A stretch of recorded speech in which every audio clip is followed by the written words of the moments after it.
live. It's only about 12 after 9, but we are live for a Friday stream. Um, what was I going to say?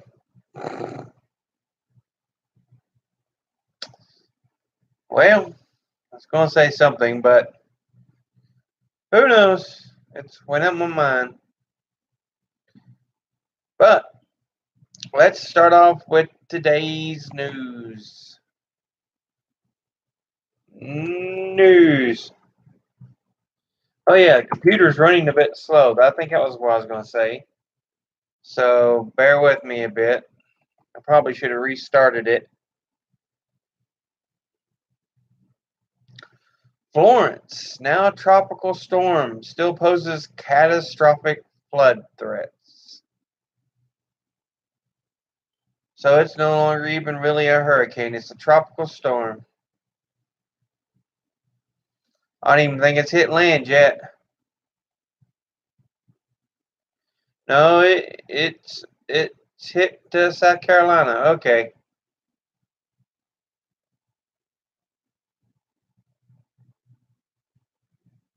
Paul Manafort pleads guilty in the Mueller probe. Will cooperate. Okay, that's something else. What else is going on?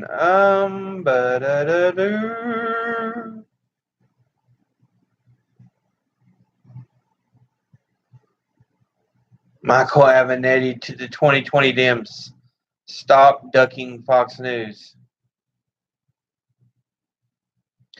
Don't care for Michael Avenatti, but he is right. Don't be so scared of Fox News. They're just trumpeting conservative talking points. You hit them with facts, and they kind of fall apart. So don't be afraid of Fox News.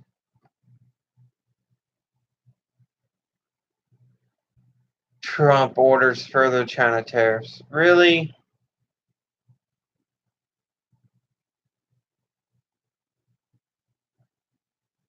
Further tariffs, quoted administration sources. Oh, he's a moron.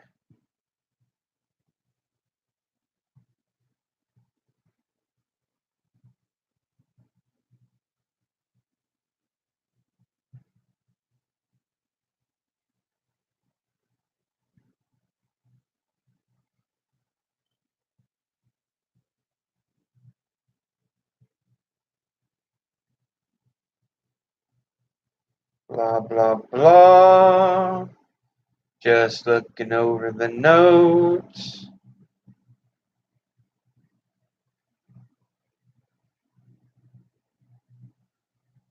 Storm brews over Trump's death toll claims. So he's still talking about Puerto Rico being so good, but it's like, no. It took more lives than Katrina did.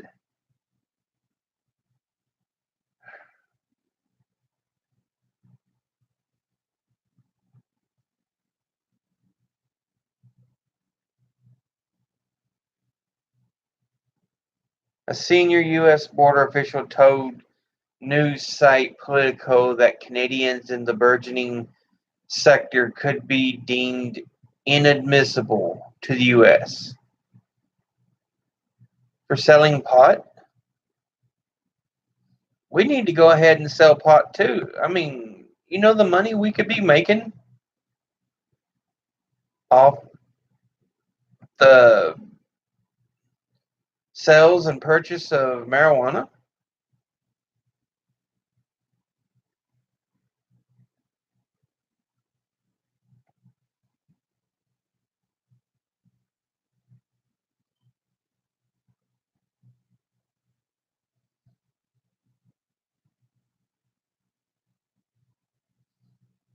Yeah. Bin Laden raid commander resigns from Pentagon board because of Trump. He's like, yeah, I'm just resigning. I've had enough of him. Kavanaugh denies high school assault allegation where he supposedly sexually assaulted a woman while he was still in high school.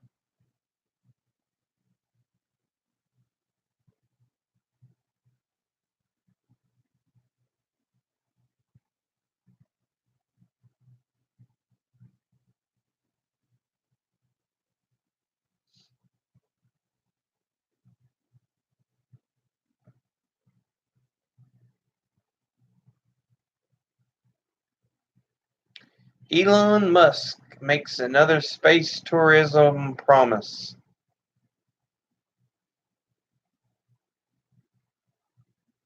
Elon Musk's space company says it has signed up for the first private passenger to fly around the moon on its huge Big Falcon rocket. Okay,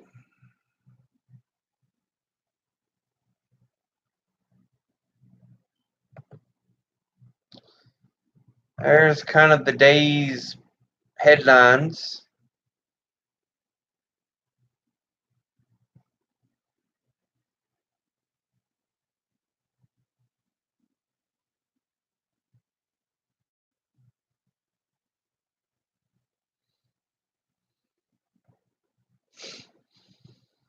Whoop. And science blinded me with science. Science.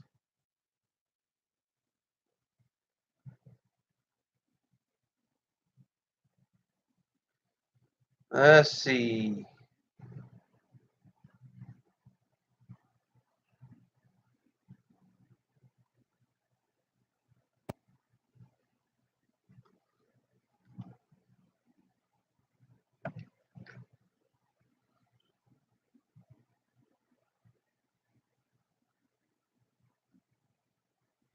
Holy cow.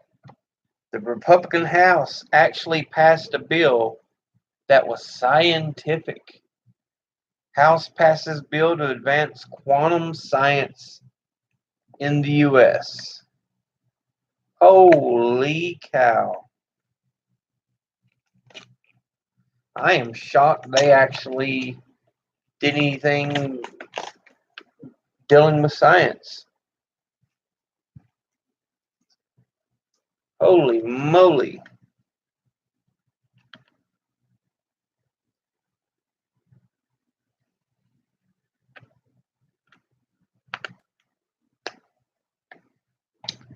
Let's see what else is going on.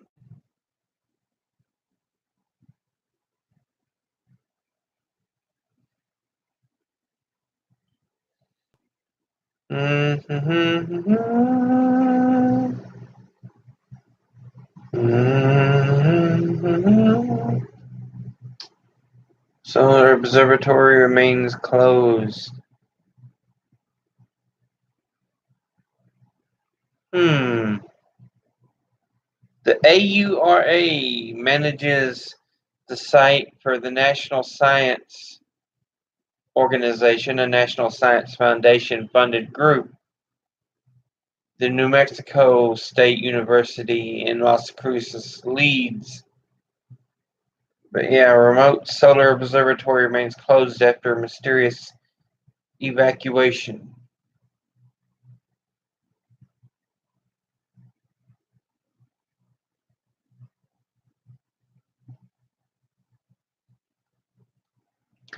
Okay, so not too much in the fields of science. Lastly, today in history.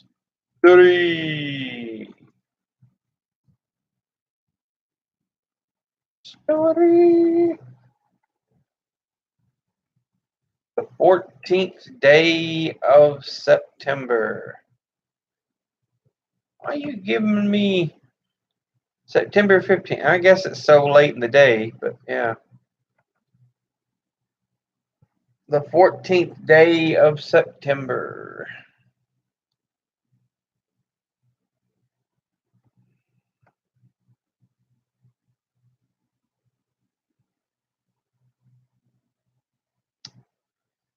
William McKinley dies of infection from gunshot wounds. And if you don't know who William McKinley is, he was the president who had Teddy Roosevelt as his vice president. McKinley was shot and died, and Teddy Roosevelt became president.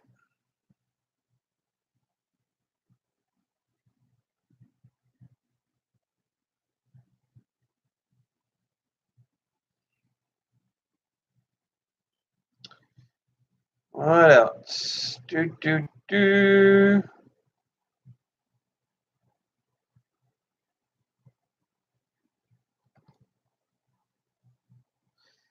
And this day in 1847, General Winfield Scott enters Mexico City and raises the American flag over the Hall of Montezuma, concluding a devastating advance that began with an amphibious landing at Veracruz 6 months earlier.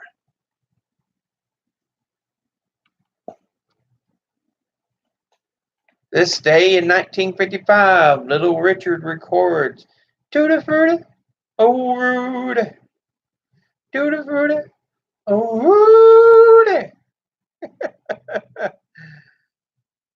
On this day in 1812, Napoleon enters Moscow.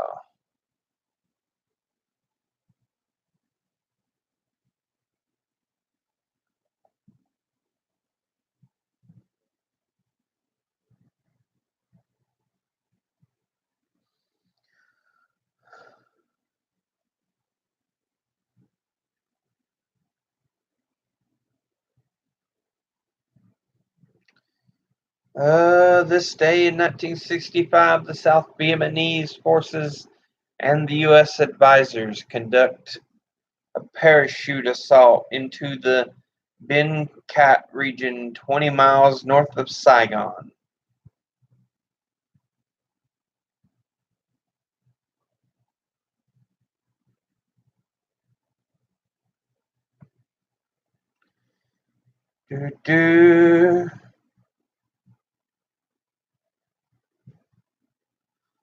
On this day in 1968, for sports, pitcher Denny McLain of the Detroit Tigers became a 30-game winner in the 1968 season, becoming the first 30-game winner in the major leagues since 1938.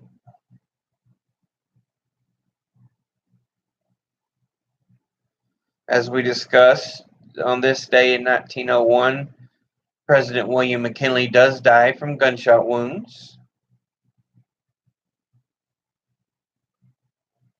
And that means Teddy Roosevelt becomes president.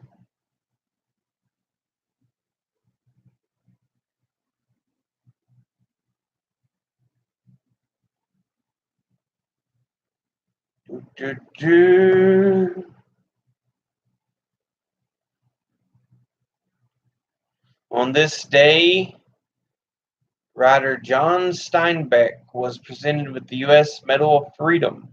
Steinbeck had already received numerous other honors and awards for his writing, including the 1962 Nobel Prize and the 1939 Pulitzer Prize for The Grapes of Wrath.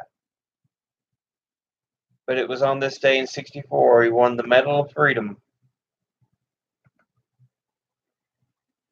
Well, that's intriguing. So those are kind of today's headlines. See, kind of hefty today. Ate me a lot more than I ever planned to today, and I need to get my diet back under control so I can start losing again. When I was losing weight.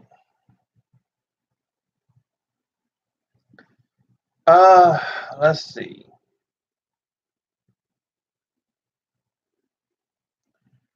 what are we going to do today?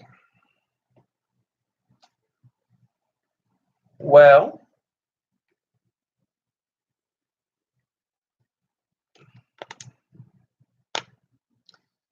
today, like we said in Today in History, William McKinley died, and it put Teddy Roosevelt into office. And though Teddy Roosevelt was a headstrong, bull rush ahead, he did make a lot of sense on a lot of stuff.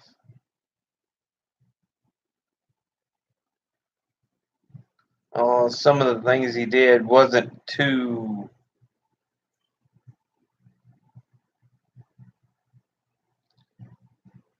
shall we say, diplomatic.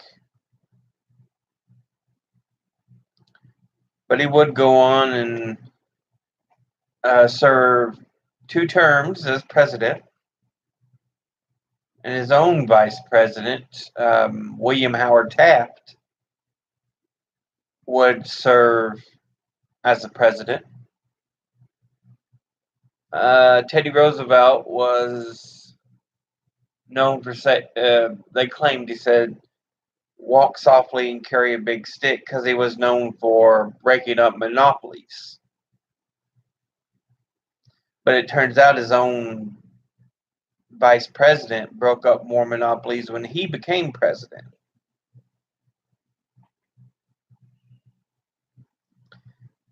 And he was so unhappy with the way Taft was apparently doing things that he tried to run and formed his own party, the Bull Moose Party. Because he and Taft split the vote. That's how we got Woodrow Wilson. I think that's right. Roosevelt, Taft, yeah, Wilson.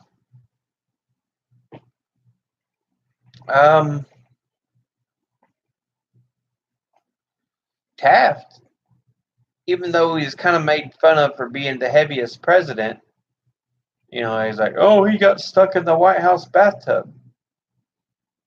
He was very quiet as a president, and even went on to follow what he really wanted to do, become a judge, and became a member of the Supreme Court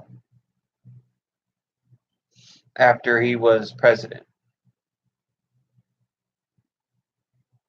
Which is something not a lot of people usually know about William Howard Taft, because he's not talked about as much. But yeah, he left the White House and became a Supreme Court justice. Anyway, like I said, I kind of overate today, and my stomach's kind of heavy. But I figure what we might start doing is teaching a little bit. And we're going to start off with a very normal class. It's kind of an older book, but I think it kind of works decently. Western Civilization, Volume 1. And it's from the start of time, basically, until 1750. We're going to kind of follow it a bit.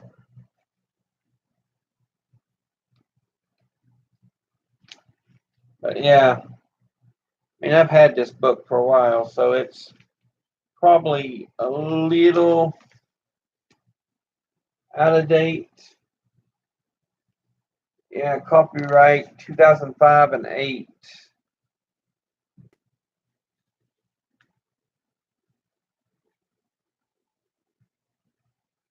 But I think one of the first things we'll talk about is, the ancient Near East, the first civilizations.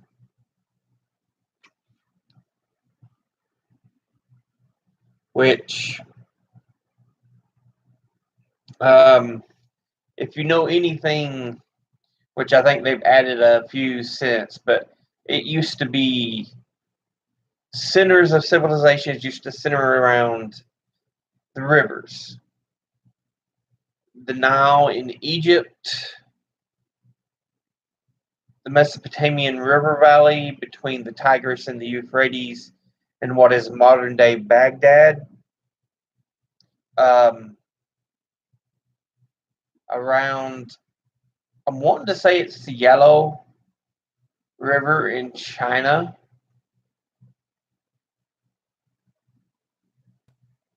And the Indus River Valley in India. Used to be the big ones they would mention a lot about.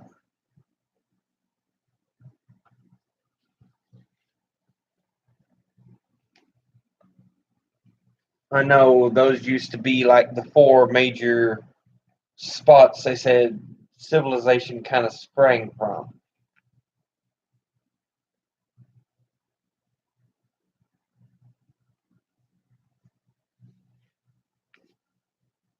But we'll kind of see how much the book has to add onto that. Let's see, introduction to students of Western Civ. We're going to talk a little bit here. But we begin here. The ancient Near East. The first civilizations. And some of it, what it asks and what you should think about. It says the first humans. Where did the Neolithic agricultural revolution occur? And how did it affect the lives of men and women? And Neolithic, if I remember correctly, means new stone. I think that's right.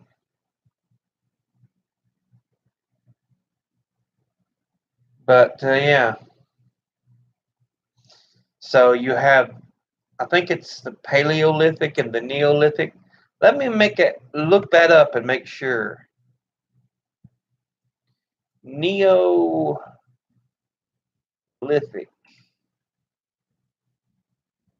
Latin.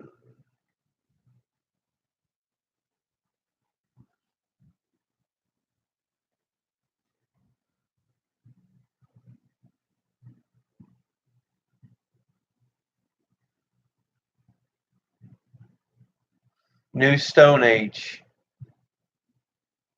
So yeah, of or relating to New Stone Age. So we're just starting to talk about more or less early man. You know, we've kind of come out of hiding into caves. We've sort of made our way to start pilgrimaging a little bit.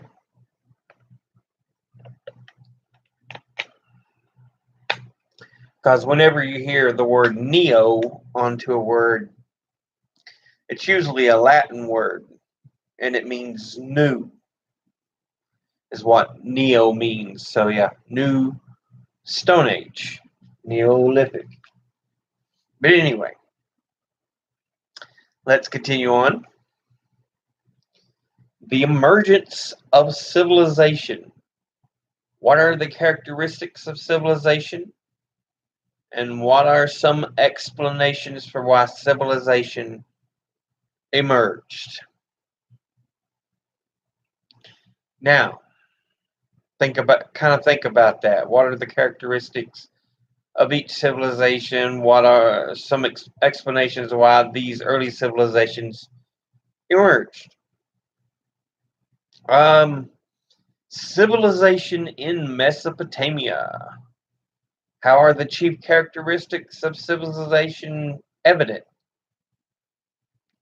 in ancient Mesopotamia? Which even though this is Western Civ and deals a lot more with Europe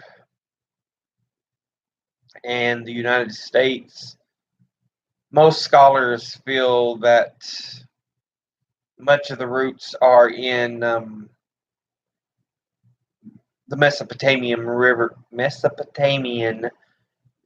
Valley in modern day Baghdad.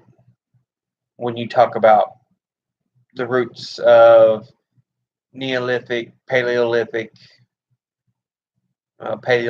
then Neolithic man that moved into Europe and moved into uh, eventually what was the U.S.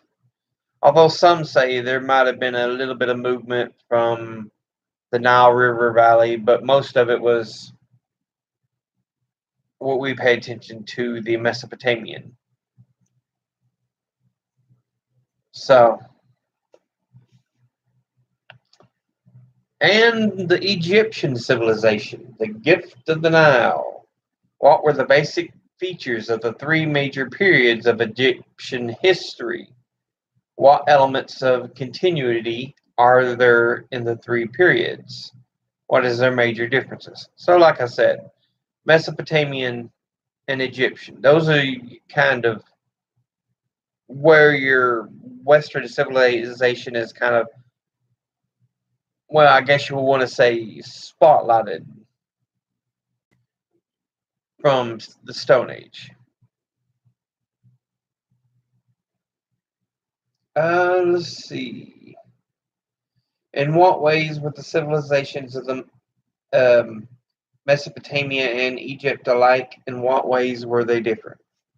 So those are kind of some questions you can think about, things you can kind of pay attention to for this chapter, which I said chapter 1.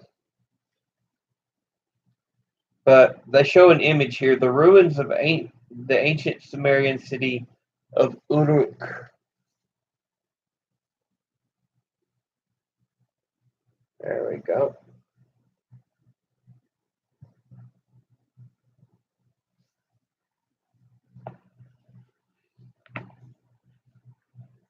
But let's begin. In 1849, a daring young Englishman made a hazardous journey into the deserts and swamps of southern Iraq, moving south from the banks of the Euphrates River, while braving high winds and temperatures that reached 120 degrees Fahrenheit. William Loftus led a small expedition in search of the roots of civilization. As he said, from our childhood, we have been led to regard this place as the cradle of the human race. So, that Mesopotamian Valley area. Guided by native Arabs into the southernmost reaches of Iraq, Loftus and his small group of explorers were soon overwhelmed by what they saw. He wrote, I know of nothing more exciting or impressive than the first sight of one of these great piles looming in the solitary grandeur from the surrounding plains and marshes. One of these piles, known to the natives as the Mounds of Waka, contained the ruins of Uruk, one of the first cities in the world and part of the world's first civilization. So, he stumbled upon the ruins of the ancient city of Uruk, which is considered kind of to be one of the oldest cities there are, and one of the first civilizations. Southern Iraq, known to ancient peoples as Mesopotamia, was one area in the world where civilization began. Western civilization can be traced back to the ancient Near East, where people in the Mesopotamia and Egypt lived or developed organized societies and created the ideas and institutions that we associate with civilization. The later Greeks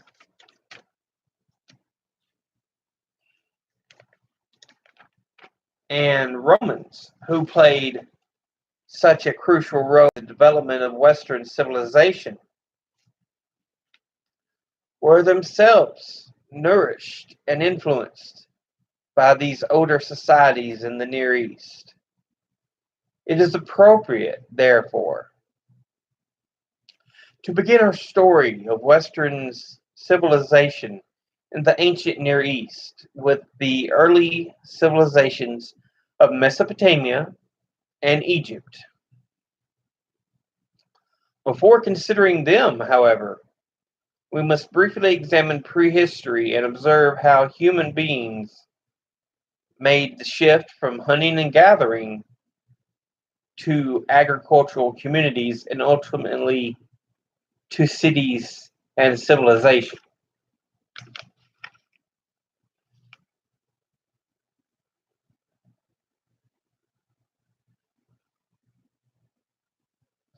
And here they have a chronology of the first humans, which you have the Australopithecines, which flourished circa 2 to 4 million years ago, followed by Homo erectus, which flourished circa 100,000 to 1.5 million years ago,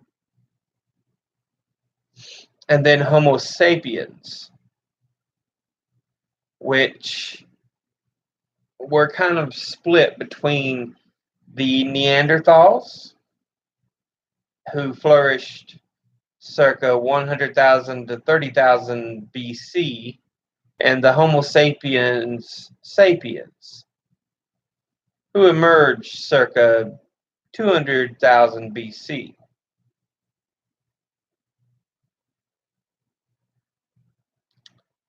So, just a little chronology of the last few human species. Not really anything to show there, but I got to show it anyway. Now, the first humans. Historians rely primarily on documents to create their pictures of the past, but no written records exist for prehistory of humankind. In their absence, the story of early humanity depends on archaeological and, more recently, biological information, which anthropologists and archaeologists use to formulate theories about our early past. So, history, it depends on a lot of first-hand and third-hand documentation. But where there's so little of the early ancestors, we have to rely on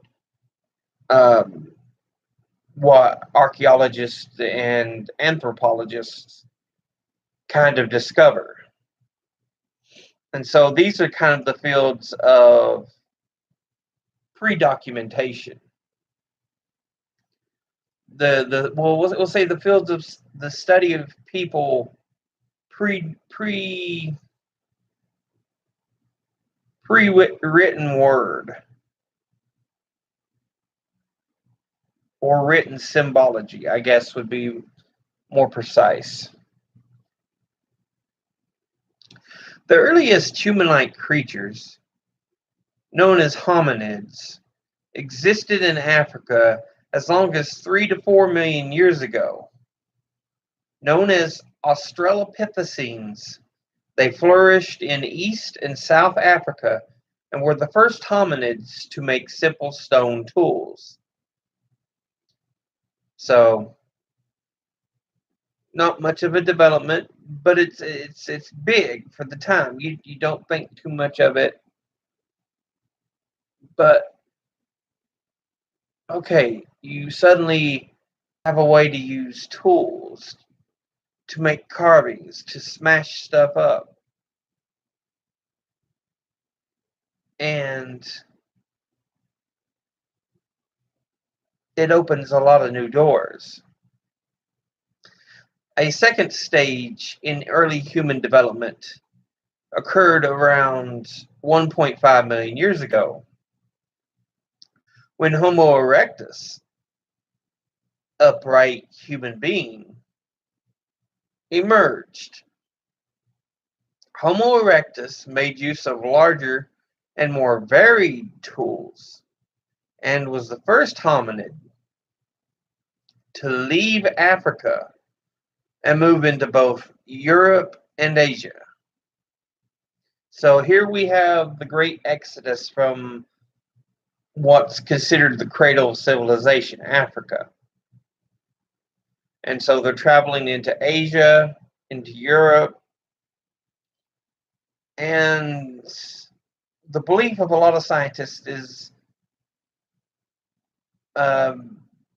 they would run into some other types of man, more than likely, and maybe have some intermingling, but not a lot, because there's still a lot of fear of who these other people are. So we went from the Australopithecines to Homo erectus, and we're now kind of spreading out into Europe, into Asia. So, around 250,000 years ago, a third and crucial stage in human development began with the emergence of Homo sapiens, wise human being. By 100,000 BC, two groups of Homo sapiens had developed. One type was the Neanderthal, whose remains were first found in the Neander Valley in Germany. Neanderthal remains have been found in both Europe and the Middle East and have been dated to between 100,000 and 30,000 BC. Neanderthals relied on a variety of stone tools and were the first early people to bury their dead. The first anatomically modern humans, known as Homo sapiens sapiens, wise human being, appeared in Africa between 200,000 and 150,000 years ago. And recent evidence indicates they began to spread outside of Africa around 70,000 years ago. So, let's see, map 1-1 shows probable dates for different movements, although many of these are still controversial. By 30,000 BC, Homo sapiens sapiens had replaced the Neanderthals, who had largely become extinct. And by 10,000 BC, members of Homo sapiens sapiens species could be found throughout the world. By that time, it was the only human species left. All humans today, be they Europeans, Australian Aborigines, or Africans, belong to the same subspecies. And here's kind of the little, let me curl the book around here. The little map they was showing with the movements. You can see how they move across the Barren Land Strait down through India. Well, on the outside of India, as they go to Australia, they go into Asia and Europe, and so yeah. Let's see. Leave Africa, and then about 70,000 years ago, they were in Europe and Asia. About 40,000 years ago, they started hitting the coast of Europe. They were in Asia and the Bering Land Strait. About 20 to 15,000 years ago, they crossed over into North America. And then about 15,000 to 12,000 years ago, they crossed from North America down into South America.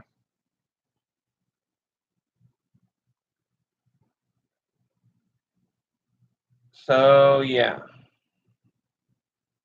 And about 50,000 years ago, they went from Southeast Asia into Australia.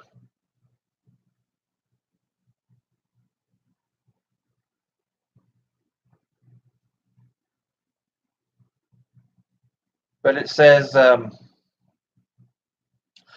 Homo sapiens sapiens spread from Africa beginning about 70,000 years ago.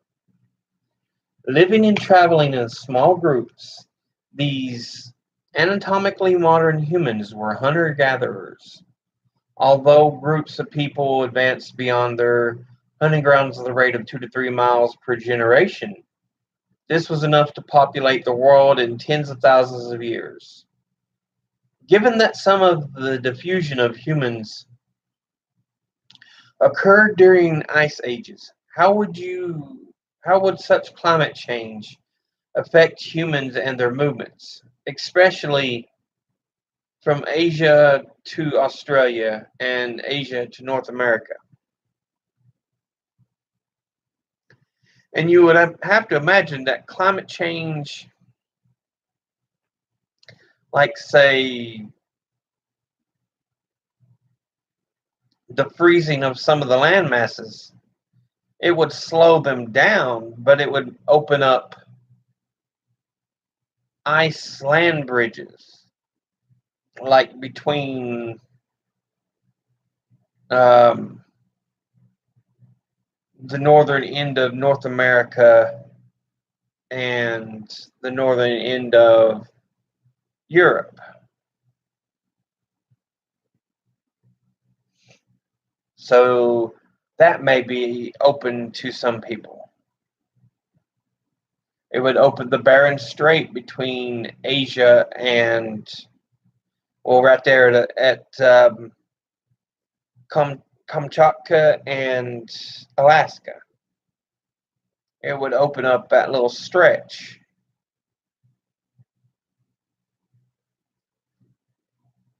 Let's see, what else? Like I said, the code would slow some people down, but it would open up avenues for them to travel through.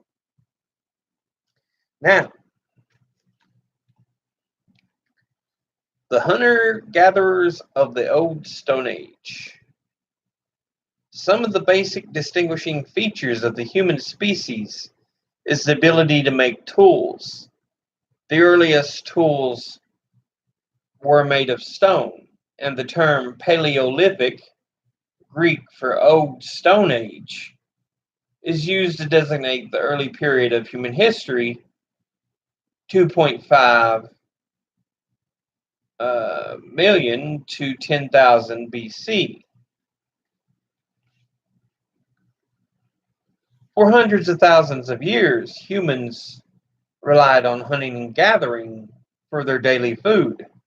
Paleolithic peoples had a close relationship with the world around them. and over a period of time, they came to know which animals to hunt and which plants to eat. They did not know how to grow crops or to raise animals, however. They gathered wild nuts, berries, fruits, and a variety of wild grains and green plants. Around the world, they hunted and consumed different animals, including buffalo, horses, bison, wild goats, and reindeer. In coastal areas, fish were a rich source of nourishment. So you lived off the land and the sea any way you could. You caught fish, you hunted animals. You didn't really raise them because you didn't know how to yet. And you gathered wild plants because the revolution of uh, farming hadn't come along yet. The hunting of animals and the gathering of wild plants no doubt led to certain patterns of living. Archaeologists and anthropologists have speculated that Paleolithic people lived in small bands of 20 to 30. They were nomadic, moving from place to place to follow animal migrations and vegetation cycles. Hunting depended on careful observation of animal behavior patterns and required a group effort for success. Over the years, tools became more refined and more useful. The invention of the spear and later the bow and arrow made hunting considerably easier. Harpoons and fish hooks made of bone increased the catch of fish. So here they are slowly developing tools, but it's still not occurred to settle down. You follow the plant cycles and the animal migrations throughout the different seasons. So, you leave this place as it gets colder and travel southward, or it's getting warmer, back up again. So, you're doing this circle, and you're following the herds of animals as well, hunting them down.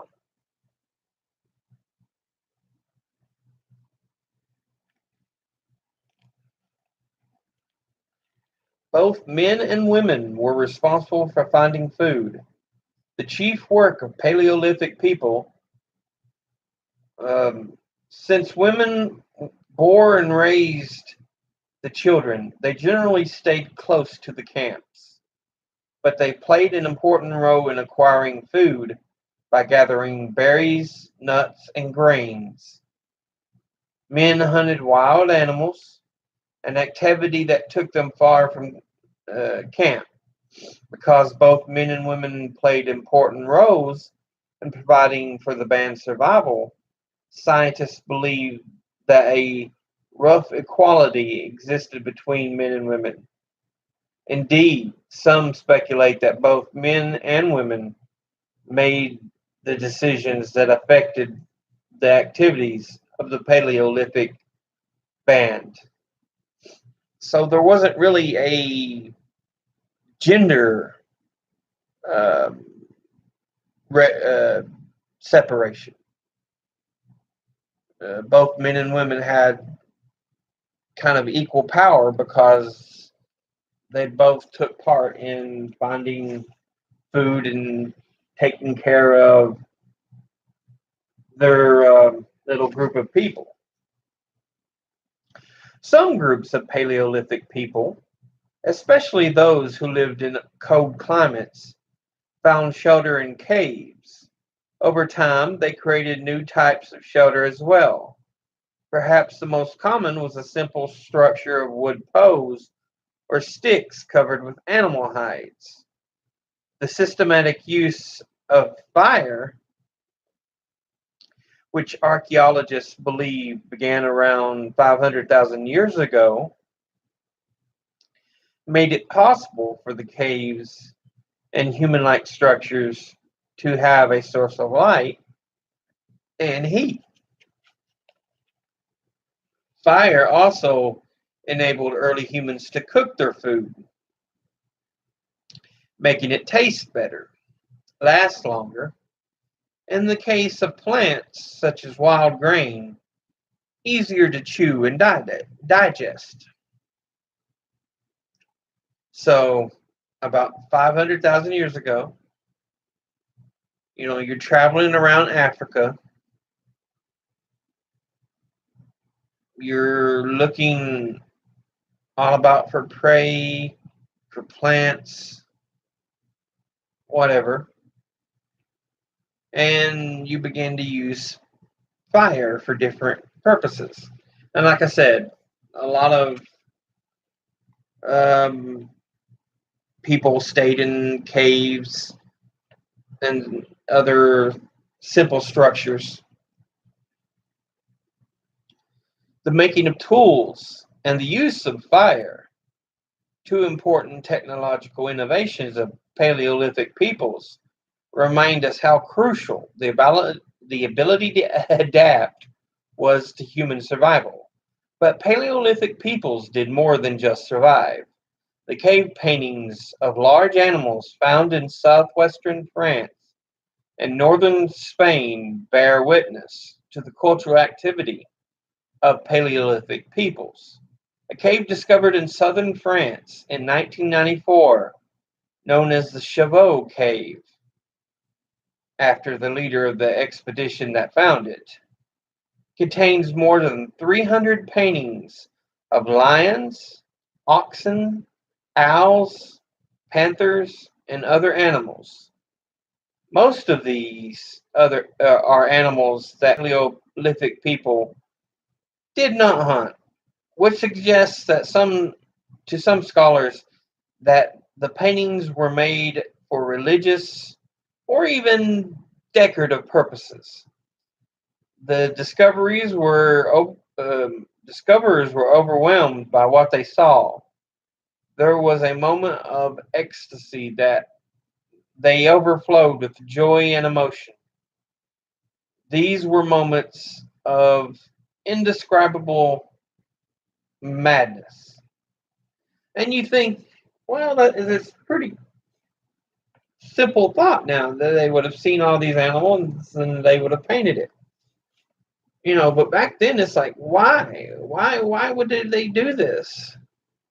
And it's thought, no, they wouldn't have painted these animals unless, they hunted them. But now it's like, well, some of these, yeah, they would have been hunting like lions and panthers.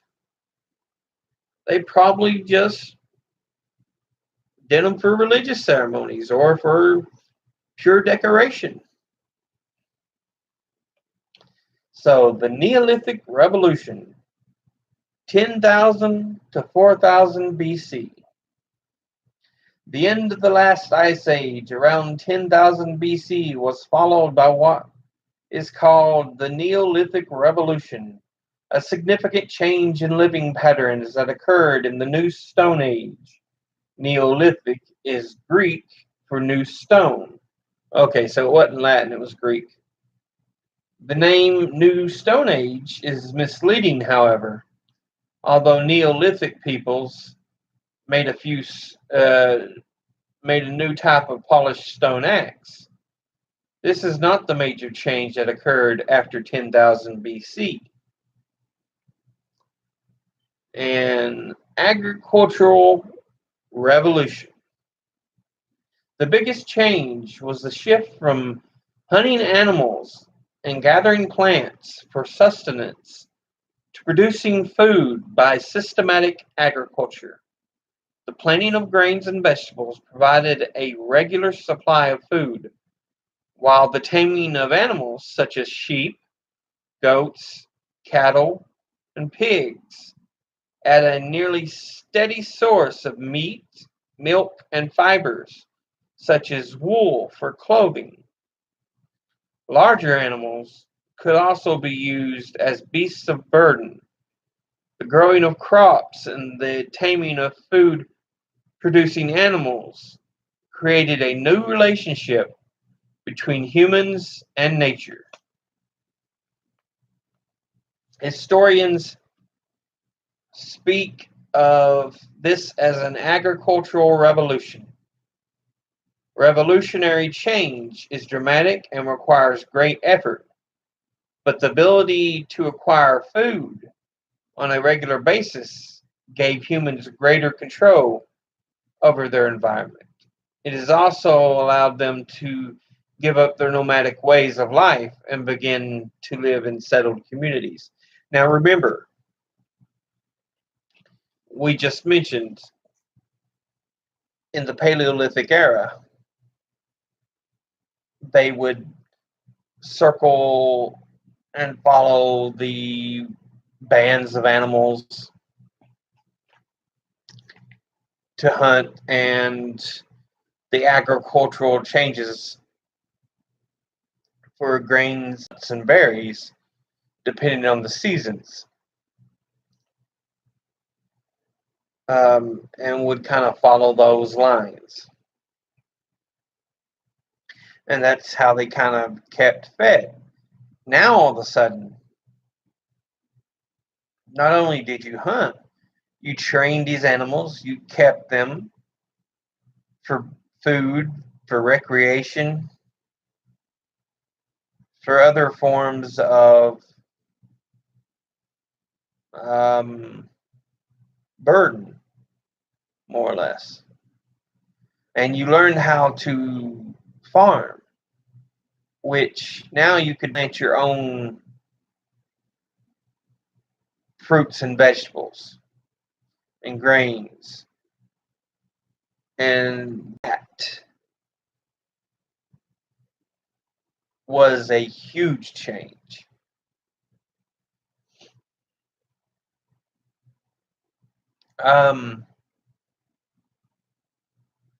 With the ability to farm and to do more with animals than just hunt them,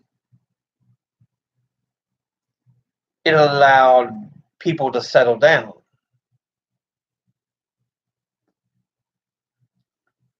And so that changes us from the Paleolithic people to the Neolithic. Now,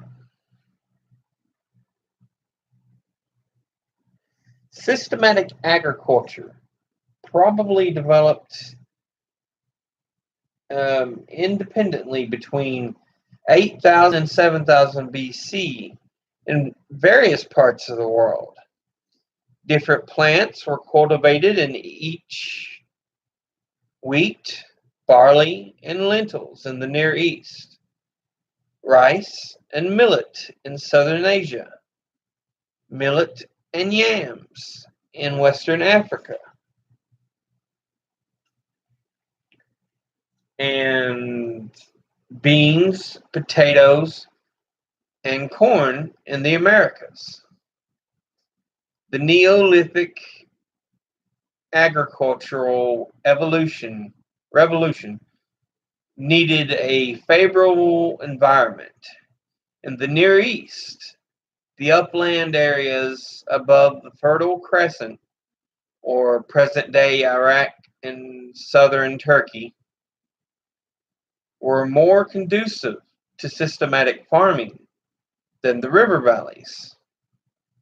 This region received the necessary rainfall and was the home to two wild plant species, barley and wheat, and four wild animal species, pigs, cows, goats, and sheep.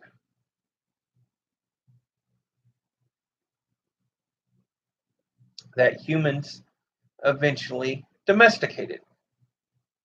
Now, they've got a little side panel and it shows a statue.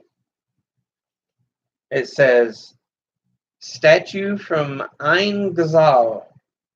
This life-size statue made of plaster, sand, and crushed chalk dating from 6500 BC was discovered in 1984 in Ain Ghazal, an archaeological site near Amman, Jordan. It is among the oldest known statues of the human figure. Although it appears lifelike, its features are considered generic rather than a portrait of an individual face. The purpose and meaning of this sculpture may never be known. And there's a picture of it. Yeah. Statue of Ain Ghazal.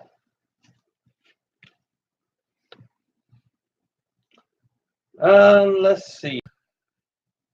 Now, consequences of the Neolithic Revolution.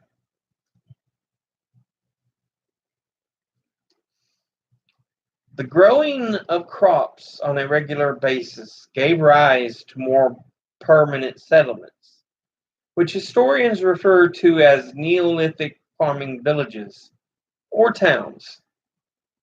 One of the oldest and most extensive agricultural villages was Katal Huyuk, located in modern-day Turkey. Its walls enclosed 32 acres, and its population probably reached 6,000 inhabitants during its high point from 67 to 5700. So 6700 to 5700 BC. People lived in simple mud brick houses that were built so close to one another that there were few streets. To get to their homes, people had to walk along the rooftops and enter the house through a hole in the roof. So here we have one of the oldest known settlements, Katal Huyuk, or Huyuk. I'm not sure of the pronunciation.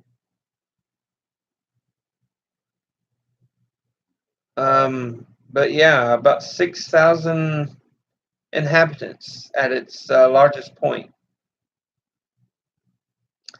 Archaeologists have discovered 12 cultivated products in Katal Huyuk, including fruits, nuts, and 3 kinds of wheat. Artisans made weapons and jewelry that were traded with neighboring peoples. Religious shrines housing figures of gods and goddesses have been found at Katal Huyuk, as have a number of female statuettes molded with noticeably large breasts and buttocks. These earth mothers perhaps symbolically represented the fertility of both Mother Earth and human mothers. The shrines of the statues point to the role of the religion in the lives of Neolithic people.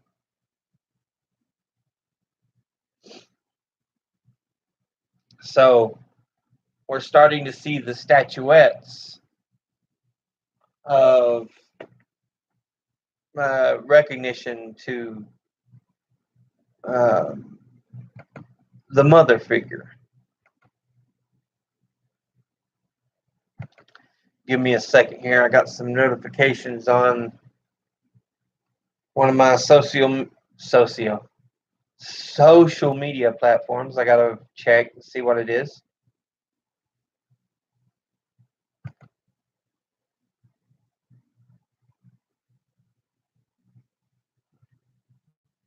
One of my I can't even talk. Social media platforms. And it's taking its time.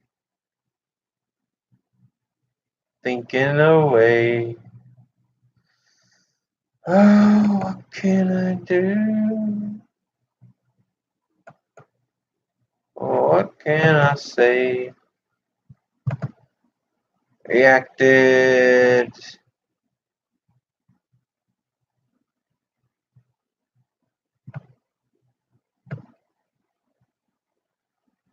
Okay, that's what was shared. All right. Back to the lesson here.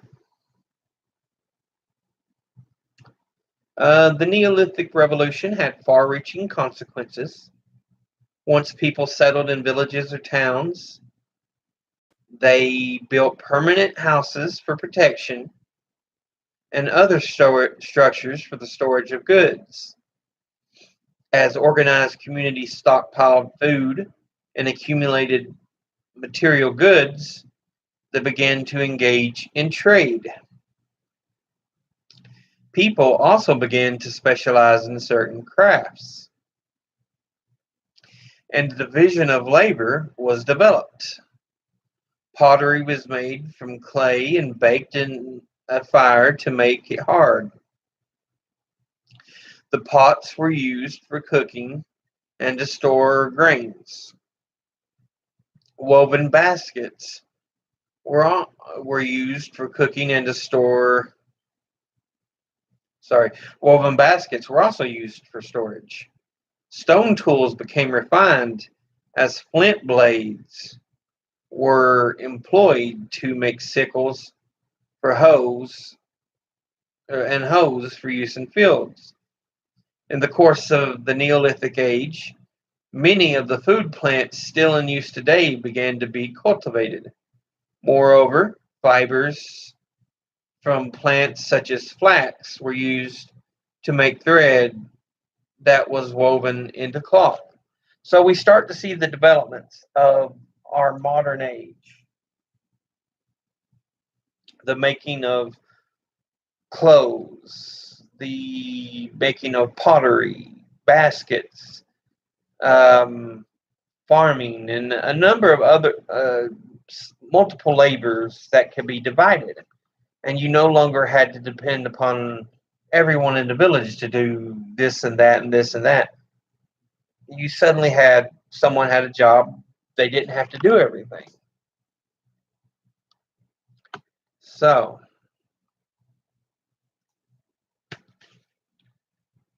the change in systematic agriculture in the Neolithic age also had consequences for the relationship between men and women.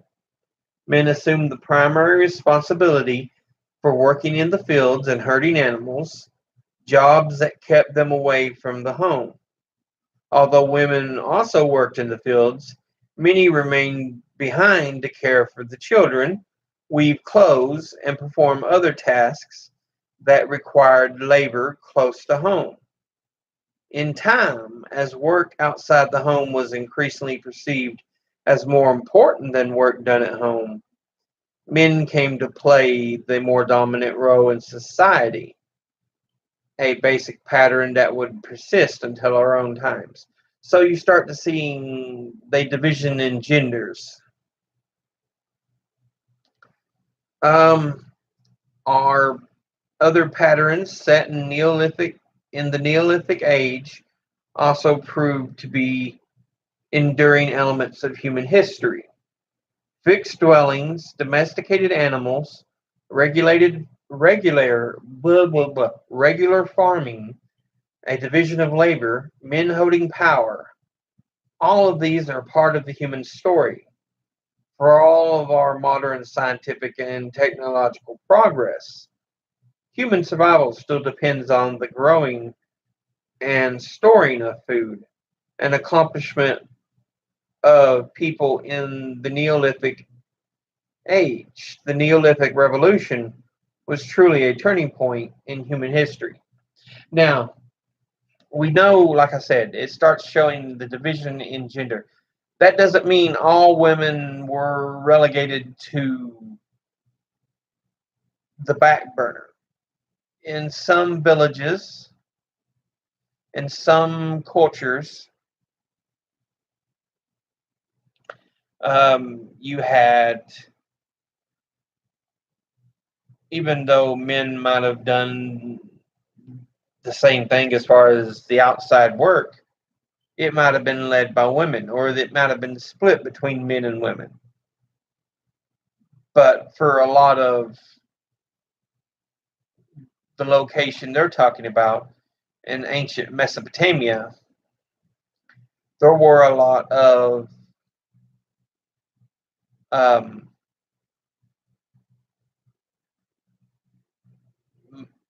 fraternal, not maternal. I think fraternal is the right word.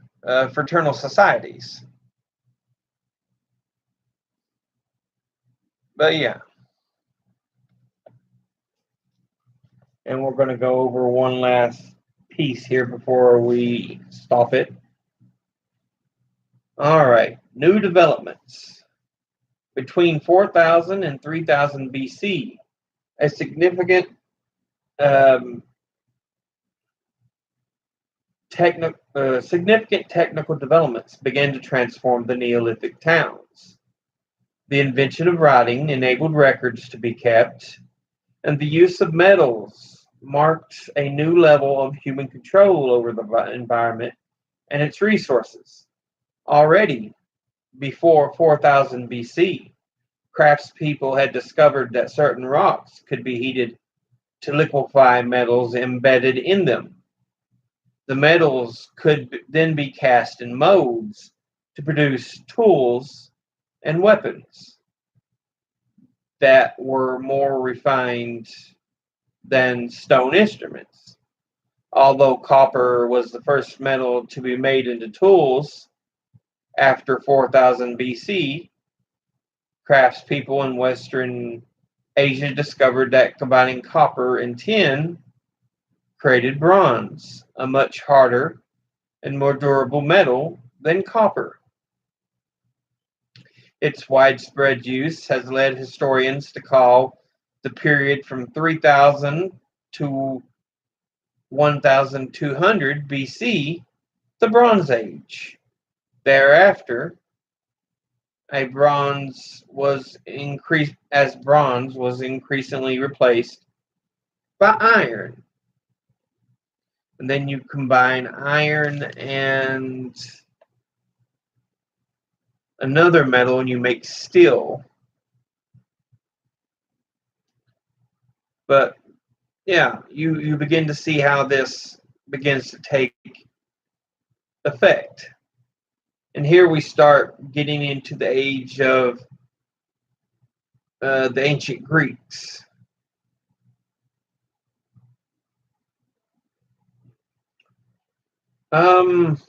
At first, Neolithic settlements were mere villagers. Mere villages, but their inhabitants mastered the art of farming. More complex human societies began to emerge. As wealth increased, these societies began to develop armies and build walled towns and cities. By the beginning of the Bronze Age, the concentration of larger numbers of people in the river valleys of Mesopotamia and Egypt was leading a whole new pattern for human life.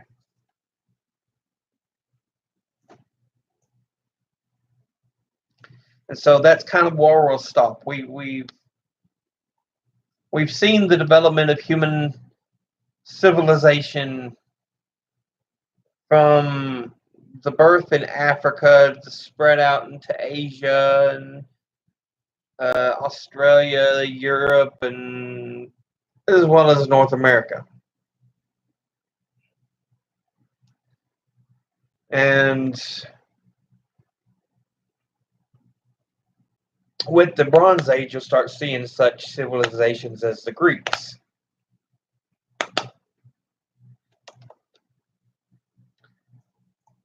I think it's the older Greeks. What is it, the Mycenaean era? I'm not really sure on that, but the Mycenaean era. Is it Mycenaean or yeah, Mycenaean era?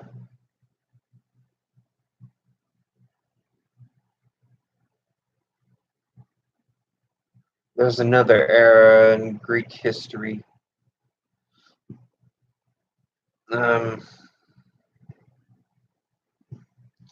But there's kind of like mainly, if you've studied Greek history, there's mainly 3 points. And this is probably right around the first point, first or second. But yeah, you have the Greek weapon, or the bronze weapons, like with the warring groups and other utilizations. So that's where we start seeing things. But right before then, we're going to start to pick up with Mesopotamia and the Fertile Crescent, which I believe reaches from the Euphrates and Tigris rivers. I'm not sure which way it curves. Is it this way? I think it curves upward and around towards the coast. But that's supposed to be the best places in the Middle East that you can really grow crops. That's why it's called the Fertile Crescent. It's why it's part of the land that Israel fights over, because there's very little land in the Middle East that is immensely sustainable. So while Saudi Arabia looks big, it's mostly desert.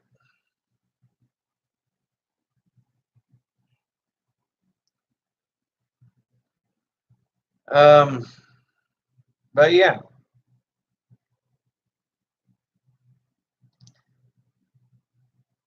But that's today's lesson. I kind of hope you enjoy this. We'll see how it kind of goes, if you like it or not.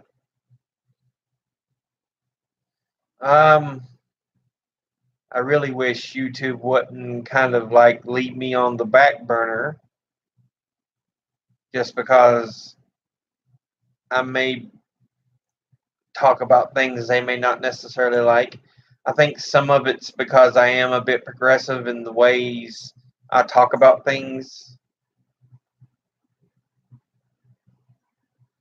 I speak on certain subjects, not all subjects, but I notice they do have a habit of liking to push progressives down. But we'll see if we can get ourselves going. I hope to have some videos up Monday next week, because I am getting the stuff together to get them going.